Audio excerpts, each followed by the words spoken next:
업계에서 모델 다이어트로 진짜 유명하시잖아요. 커피챗 수락해주셔서 정말 감사해요. 안녕하세요. AI 스타트업 스키즈비치에서 일하고 있는 김태수입니다. 아니 경량화의 질문드리기 앞서서 태순이 이력을 봤는데 너무 화려해요. 무려 포카. 현재 공동창업까지 하셔가지고 회사를 이끌고 계세요. 대학원 때와 이제 대학교 때 어떤 연구를 하셨는지 그 스토리도 너무 궁금해요. 시작부터 자기 자랑하기가 좀 그런데 포카를 다 다녔고요. 그래서 학부 때는 카이스트에서 먼저 있었고 카이스트 전기 및 전자공학 부일 거예요 아마. 컴퓨터 로우 레벨에서 일어나는 일들에 관심이 많아가지고 대표적으로 생각나는 과목들은 컴퓨터 아키텍처, CPU가 어떻게 작동하는지 그리고 어셈블러나 컴파일러가 어떻게 작동하는지 이런 거를 배웠었고요. 정보이론 정도가 있는 것 같아요. 정보이론은 인포메이션 채널이란 게 있을 때 정보가 그 채널을 통해서 전달이 될 때 이제 어떻게 압축을 해야 되고 손실이 나면 어떻게 복구를 해야 되는지 다루는 과목이거든요. 이게 뉴럴 네트워크에서도 비슷하게 사용이 되고 있어서 그 정도가 생각이 나는 것 같습니다. 그래서 저는 개인적으로 학부 수업 때 배웠던 거 되게 아직도 잘 써먹고 있고요. 카이스트에서 포항공대 가는 경우가 흔치는 않아요. 4학년 여름방학에 친구 손에 이끌려서 그 친구는 포스텍 다니던 친구였거든요. 지도교수님 랩에서 연구 참여를 한번 하게 됐습니다. 거기서 학부 연구 참여를 했더니 교수님이 너무 좋으셔서 주제도 너무 좋고 이래가지고 포항으로 이제 박사 수련을 떠나서 그래서 포스텍에서는 이제 IT 융합공학과라는 과에 있었는데 저희 교수님은 칩 설계 쪽 전공을 하신 분이어서 뉴럴 네트워크 연산에 최적화된 NPU 아키텍처 설계를 하는 일을 연구를 했었고요. 그러다 보니까 이제 자연스럽게 뉴럴 네트워크 모델이 엄청 크잖아요. 근데 저희 칩은 진짜 요만하거든요. 여기 넣을 수가 없으니까 경량화를 해보자. 그러면 그거 연산에 최적화된 NPU를 설계를 해보자. 이런 식으로 연구를 진행을 했었습니다. 그러다 보니까 이제 칩 연구가 너무 어렵다. 아 이거 졸업 못하겠다. 이런 타이밍이 와가지고 칩은 이제 고정을 시켜놓고 CPU, GPU 많이 쓰잖아요. 거기서 최적화를 한번 해보자. 이런 식으로 생각을 좀 바꿔가지고 그런 연구를 계속해서 이제 졸업을 했습니다. 하드웨어 연구를 하신 게 너무 신기해요. 이제 NPU라는 거는 뉴럴 프로세싱 유닛이라고 대표적인 게 이제 뭐 구글이 만든 TPU 같은 게 있잖아요. 그래서 이제 뉴럴 연산에 최적화된 칩인데 그 하드웨어 만드는 연구를 했다는 게 너무 신기하네요. 4년차 정도까지 그런 NPU 연구를 진행을 했었고 하드웨어 지원이 있을 때 어떻게 하면 강력한 성능을 보이는 경량화 모델을 지원할 수 있을까? 이런 방향에서도 연구를 하고 반면에 경량화를 했을 때 얘를 어떻게 하면 잘 지원하는 하드웨어를 구상할 수 있을까? 그래서 소프트웨어 방향이랑 하드웨어 방향에서 같이 연구를 좀 진행을 했었습니다. 그래서 CPU나 GPU 칩에서 모델이 어떻게 연산을 더 빠르게 할 수 있는지 이런 걸 연구했다고 이해해도 되나요?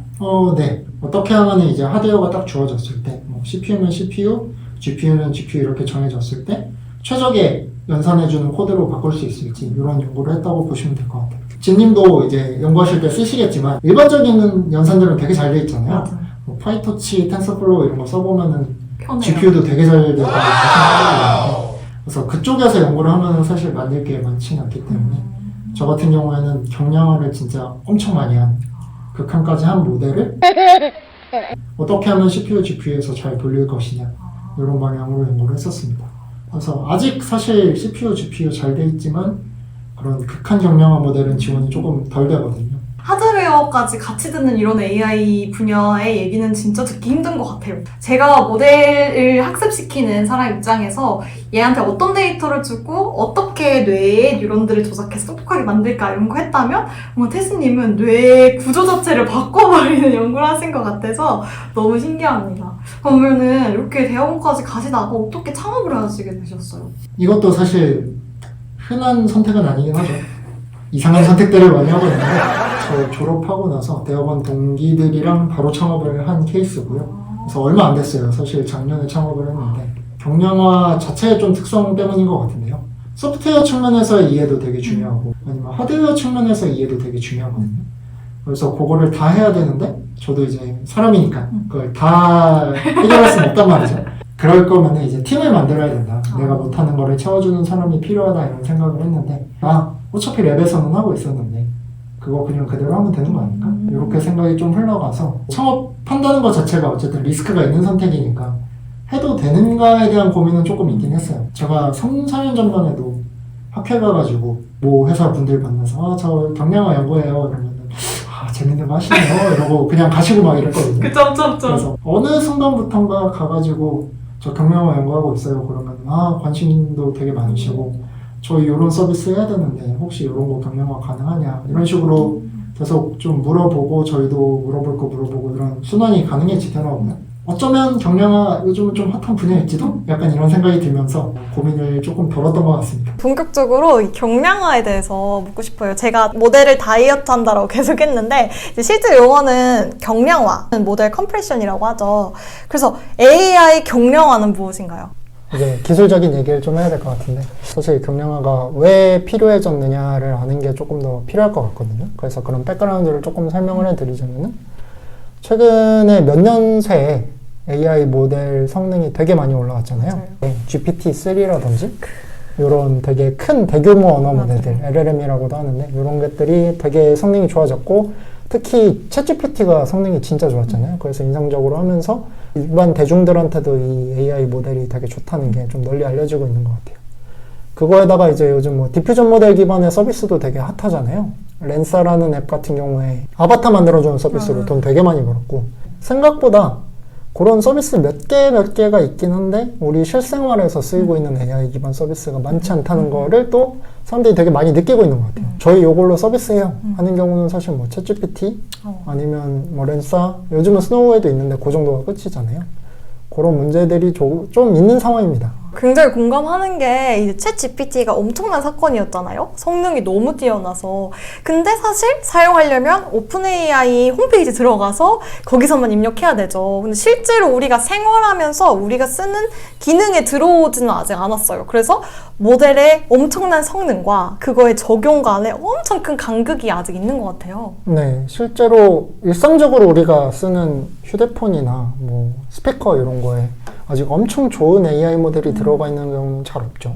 이런 현상이 왜 그러냐라는 거를 생각을 해볼 수 있는데 이유는 되게 많은 것 같아요. 뭐 AI 모델의 성능 자체나 아니면 안전성 이슈 같은 것도 있을 수 있죠. 원하지 않는 결과가 나온다든지 맞아요. 이상한 말을 한다든지 이럴 수 있으니까 그런 문제도 있을 수 있고 뭐 데이터 수집 문제 이런 것도 요즘 많이 핫하고요. 근데 사실 이런 것 중에 되게 중요한 문제가 하나가 딱 있는 AI 모델의 서빙 비용 이런 문제가 조금 큽니다. 그리고 어쩐지 렌사라는 거 저 써봤거든요. 아바타 만들어주는. 근데 공짜가 아닌 거예요. 네. 그래서 셀카 20장 찍으라 그래서 20장 찍었더니 다 찍었는데 갑자기 8,000원 내놔라 그래가지고. 그런 게 또 유료화가 될 수밖에 없는 게 조금 이유가 있기는 합니다. 유저 입장에선 당연히 무료가 좋지만 서비스를 제공하는 입장에서 좀 생각을 해보면은 AI 모델이라는 게 연산이 엄청 많이 필요해요. 뭐 그래서 스테이블 디퓨전 같은 거 요즘 써보기 되게 쉽게 돼 있는데 한번 돌려보면은 제 집의 PC에서 한번 돌려본 적이 있거든요. 그러면 GPU가 막 윙 하면서 엄청 막 앓는 소리를 내요. 죽여줘. 네, 그런 게 보면은 연산이 진짜 많이 필요하구나 이렇게 느낄 수 있거든요. 근데 이거를 이제 회사에서 AI 모델로 서비스를 한다라고 보면은 결국에 그런 GPU를 엄청 많이 써야 된다 이런 상황이 되거든요. 그러다 보면 이제 회사들이 어떻게 해야 되느냐 서버를 빌려야 됩니다. 그래서 주로 AWS 아마존 거 아니면 KT 클라우드 뭐 네이버 클라우드 이런 업체들에서 GPU 서버, CPU 서버 빌려서 쓰게 되는데 이게 빌려서 쓰는 게 시간당 돈이 들다 보니까 결국에 돌린다라는 거 행위 자체가 코스트가 되는 거예요. 그래서 어떻게 보면 원가처럼 되는데 이게 요즘 진짜 비싸거든요. 전기를 많이 쓰는 이유도 있고 GPU를 너무 많이 쓰다 보니까 사람들이 비용 자체가 오른 부분도 있어서 그런 문제가 있고요. 그래서 뭐 예를 들어서 진짜 숫자로 얘기해보면 챗GPT가 요즘 서비스를 되게 하고 있는데 어떤 교수님이 예측한 바로는 정확한 숫자는 아닌데 하루 서비스에 한 10만 달러 그러니까 대충 한 1.2억 정도가 타고 있다 이런 얘기를 하신 경우가 있었거든요. 그래서 비용이 엄청 크다. 이 GPT가 사실은 엄청 큰 모델이잖아요. 1억 2천이라는 단어를 들으니까 얼마나 큰지 알겠네요. 오픈 AI CEO가 그 트위터에서 그 얘기를 했었어요. 아이워터링하다. 그 비용이 눈물이 난다 이렇게 얘기를 했었는데 제 생각에 원래 돈 벌려고 나오진 않았을 것 같은데 결국에는 그렇게 유료화가 도입이 되더라고요. 그래서 그거 자체가 이제 서빙 비용 때문이라고 보시면 되는데 경량화는 이제 그런 문제를 해결하는데 좀 초점을 맞추고 있습니다. 그래서 모델을 작거나 가볍게 만들어서 더 작은 비용으로 같은 서비스를 할 수 있게 만들어주는 게 경량화를 보시면 되고요. 예를 들어서 뭐 100명한테 서비스할 AI 모델을 저희가 경량화를 통해서 GPU를 4분의 1만 써도 되게 만들었다 이러면은 그냥 비용이 4분의 1이 딱 떨어지겠죠. 그래서 그런 부분에서 이제 임팩트가 있는 기술이라고 보시면 될 것 같고요. 좀 더 공격적으로 경량화를 한다고 생각하면은 서버를 쓰지 않고 그런 AI 모델들을 휴대폰이나 PC 이런 작은 디바이스에서 돌릴 수 있게 만드는 것도 또 하나의 접근 방법이라고 보시면 될 것 같습니다. 그러면 서버를 이제 안 쓰니까 각자 유저가 자기 디바이스로 연산을 할 수 있으니까 그런 비용이 아예 사라지겠죠. 그래서 그런 거는 이제 공격적으로 경량화를 하는 부분이다라고 보시면 될 것 같고요. 그래서 저희가 하는 일은 뭐냐? 이렇게 경량화를 통해서 모델을 줄이고 연산을 적게 해서 코스트를 줄이는데 그 와중에 어떻게 하면 성능을 유지할 수 있겠느냐 이런 거를 많이 보고 있다라고 보시면 될 것 같아요. 그래서 성능을 유지하면서 연산을 줄여서 코스트를 세이빙할 수 있는 분야, 그게 경량화다라고 보시면 될 것 같습니다. 오픈 AI 같이 거대 모델을 갖고 있는 회사들한테는 이제 경량화 이퀄 돈일 것 같아요. 사장님들이 굉장히 좋아할 만한 영역인 것 같아요. 그래서 들으면 들을수록 지금 챗 GPT를 우리가 놀랄 게 아니라 여기만 주목할 게 아니라 과연 이거를 서빙하는데 이런 경량화 같은 것들에 대해서 관심을 가져야 된다 생각하고 인공지능의 블루오션이라는 생각이 너무 들어요. 또 IoT나 뭐 핸드폰이나 작은 기기에서 서비스할 수 있다는 것도 말씀을 해주셨어요. 현업에서는 두 가지 방법이 있을 것 같아요. 서버를 사용하거나 아니면 디바이스 자체에다 모델을 넣거나. 그래서 이 두 가지 경우에서 경량화가 어떤 식으로 진행되는지가 좀 궁금해요. 네. 경량화를 저희가 다룰 때 그렇게 현업에서 두 가지 크게 나누고 있습니다. 첫 번째가 이제 그 모바일 기기 혹은 엣지 기기라는 데서 이제 진짜 작은 모델을 바로바로 돌릴 수 있는 환경인데요. 이런 서비스를 구성할 때 보면은 보통 이제 실시간 서비스를 만드는 게 되게 중요한 컨스트레인트거든요. 그래가지고 뭐 예를 들어서 제 생각에는 인스타그램 앱 정도를 볼 수 있을 것 같은데 요즘 인스타그램 스토리에 보면 얼굴에 필터 씌우는 게 되게 많이 사용되잖아요. 그게 사실 또 AI 모델로 내 얼굴의 특징점들 잡아가지고 거기에다가 뭔가를 입히는 이런 기술인데 그거를 필터를 씌운다고 생각했을 때 딱 하고 있는데 제가 이렇게 움직였는데 1초 늦게 따라간다 이러면 되게 이상하잖아요. 그럼 유저 경험이 되게 안 좋아질 텐데 경량화를 통해서 어떻게 하냐면 그런 성능을 유지하면서 좀 더 빠르게 작동할 수 있게 해서 유저 경험을 개선하는 데 좀 집중을 한다고 보시면 될 것 같고요. 그래서 같은 기능을 유지하면서 연산을 빠르게 끝내고 동시에 빠르게 끝나다 보니까 뭐 배터리도 적게 먹고 아니면 열도 적게 나게 한다. 이런 게 주 목표로 보시면 될 것 같고요. 옥토ML이라고 되게 해외에 유명한 기업이 있는데 이 팀이 초창기에 했던 일 중에 하나가 아마존에 에코라는 스피커가 있었어요. 그래서 에코 보면은 헤이 알렉사 이런 기능이 있는데 레이턴시가 워낙 중요하다 보니까 딱 있을 때 제가 헤이 알렉사 했는데 한 1초 있다가 네? 이러면은 좀 이상하잖아요. 그래서 요거를 딱 경량화를 해서 레이턴시를 엄청나게 줄여가지고 에코 그 스피커에 올라갔었다. 이런 거를 많이 얘기를 했었거든요. 그래서 실제로 이런 적용되는 케이스가 있었다고 보시면 되고요.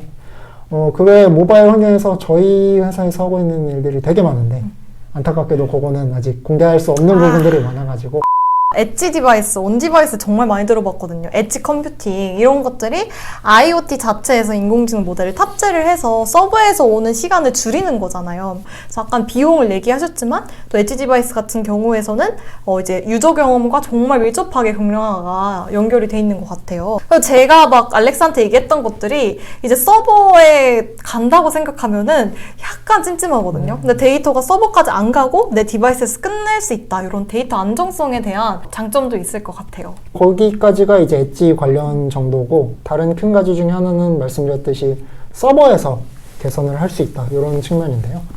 서버 기반 AI 서비스 같은 경우에 아까도 말씀드렸었는데 서빙 비용이 진짜 큰 문제입니다. 그래서 그거에 영향을 되게 많이 받는데 그거를 해결하기 위해서 경량화가 많이 적용이 되고 있는 상황이에요. 그래서 서버 비용을 줄이는데 많이 적용이 되고 있고 또 다른 문제로 들 수 있는 게 요즘 워낙 그런 환경 문제 이런 거에도 사람들이 관심이 많잖아요. 근데 AI 모델이란 게 돌려보면 아시겠지만 전기를 진짜 많이 쓰거든요. 전기 먹는 하마인데 그 말인 즉슨 전기를 만들기 위해 쓰는 탄소 발자국이 엄청 크다 이렇게 볼 수도 있겠죠. 그래서 경량화를 하면은 이런 부분이 많이 해결이 될 수 있다. 저희는 이렇게 또 말씀을 드리고 있습니다. 그래서 이 수치가 아니면 또 와닿지가 않는 부분이 있는데 챗GPT가 이것도 사실 추산치인데요. 트레이닝 한 번 하는데 이산화탄소가 552톤 정도 나온다라는 얘기가 있거든요. 552톤. 근데 알려져 있기로 차 한 대가 1년에 한 3톤 정도 나온대요. 그러면 대충 계산했을 때 한 180대가 1년 다닐 만큼의 탄소가 챗GPT 모델 한 번 트레이닝 하는데 든다는 거죠. 그런 데서 보면은 뭐 트레이닝을 저희가 경량화하고 있지는 않지만 경량화라는 게 진짜 환경적으로도 중요하다. 와, 이렇게 볼 수 있을 것 같습니다. 사회적으로 좋은 일 하시네요. 그렇죠.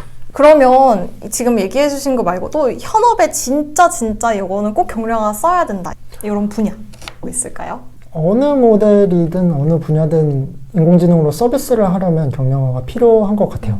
연구에서 이제 넘어가서 상용화한다고 생각하면 서비스 코스트나 유저 경험이 너무 중요하다 보니까 그런 것 같은데요. 그래도 그 중에 하나를 뽑아보자라고 하면은 첫 번째는 센서에 되게 딱 붙어있는 IoT 분야가 있을 것 같고, 두 번째는 아까 말씀드린 초거대 모델들, 뭐 언어 모델 이런 게 되게 중요할 것 같습니다. 센서 같은 경우에는 센서가 있을 때 거기에 이제 IoT 디바이스 뭐 되게 작은 것들을 딱 가깝게 배치를 하고 거기에서 조그맣게 만든 경량화된 뉴럴 네트워크 모델을 돌리면서 이제 연산을 할 수 있으면은 네트워킹 같은 것도 되게 줄어들고 하다 보니까 좀 더 다양한 센서나 다양한 어플리케이션을 만들 수 있을 것 같다는 생각이 드는 것 같고요. 뭐 대규모 언어 모델 같은 경우에는 계속 말씀드리고 있지만 코스트 이런 측면이 너무나도 중요하기 때문에 앞으로도 계속해서 사용되지 않을까라는 생각이 드는 것 같아요. 요즘 이 AI 모델을 쓴다는 게 IoT 센서 방향이나 거대 모델 방향이 진짜 되게 유명한 분야들이거든요. 사람들이 여기 쓰고 싶다, 여기 쓰고 싶다 엄청 많이 얘기하는데 거기에 저희가 딱 얼라인이 잘 돼 있다 보니까 그런 측면에서 경량화가 앞으로 AI 서비스를 만드는 측면에 있어서는 계속해서 같이 가지 않을까, 어떤 분야든 사용되지 않을까라고 생각은 합니다. 진짜 AI 인공지능계 블루오션이라고 팩트체크를 딱 하고 가는 것 같아요. 근데 사실 구글링 해보면 왜 필요한지는 나오는데 이제 어떻게 하는지, how에 대한 설명이 진짜 없거든요. 그래서 제가 오늘 커피챗을 신청드리면서 이 부분을 알고 싶어서 사실 신청드렸어요.